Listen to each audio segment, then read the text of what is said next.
Yeah, I don't really know what I want to say. It seems as though, I've come to a place now where I'm familiar with a lot of the distortion that I experienced in my early childhood and even as a young adult, in the sense, that there were games afoot, that I was completely oblivious to. And it seems as though now uh, I have more perspective on that. And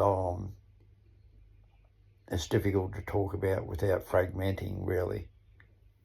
So to have been studied and monitored, my entire life, um, you know, um, because the government permissibilized that, or gave its permission. So it's difficult to move on, I guess. It's hard to accept that I have a mental health issue as a result of, early childhood trauma and, possibly genes as well. But, if there's any sort of substance to what I speculate about, then, that's the nature of the ring, so to speak.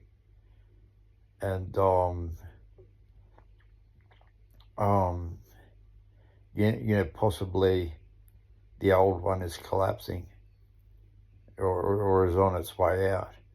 A new one formed, and, perhaps it's starting to disintegrate now as well. And those that were active components, may get some kind of reward for their resilience, persistence, and perseverance. So it's a lot to navigate, especially with cognitive impairment, and I feel as though that's why it's taken such a long time.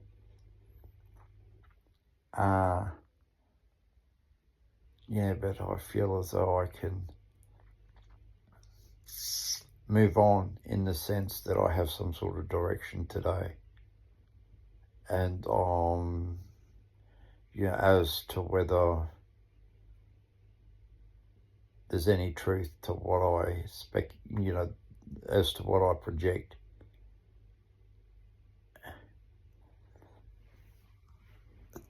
Via fantasy, or through my imagination.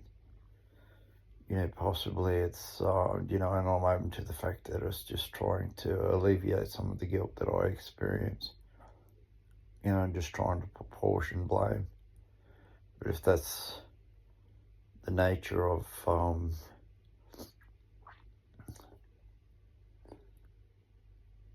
hysteria, then I do a reasonable job of generating that. So the past will have meaning. You will not wish to close the door on it, and you will see how it can benefit others. That's what the promise was. It may not benefit everyone, but I feel as though I'm deploying fragments of truth in the wider digital community. And as to what the result of that will be, I don't really know. But I've spoken long enough.